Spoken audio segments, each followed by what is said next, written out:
আজকে সন্ধ্যা হতে না হতেই এক বন্ধু ফোন করে বলল, ভাই চল আজকে ট্রিট দেবো।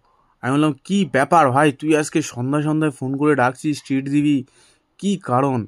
বলে কারণ বুঝবি পরে, আগে চল খাওয়া দাওয়ার পরে তোকে কারণ বলবো।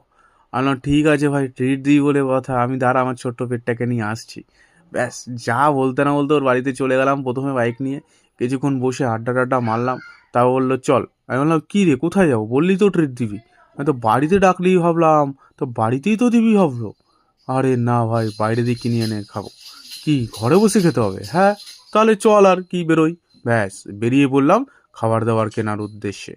তুমি চলে গেছিলাম ওই একটা পাওভাজির দোকানে, যেটা তোমাদের প্রায় দেখাই, দেখেছো? ওখানে কিন্তু হেভি টেস্ট বানাবে। আমি তো বললাম, ভাই আমি কিন্তু দুটো খাবো। বল না ভাই, দুটো না, তুই আজকে একটা খা, কারণ অনেক কিছু খাওয়াবো। ওকে, নে তাহলে আমার জন্য একটাই নে। ব্যাস, ওটা নিয়ে আমরা চলে গেলাম মোমোর দোকানে, অর্থাৎ সেই চাঁদপাড়া বিখ্যাত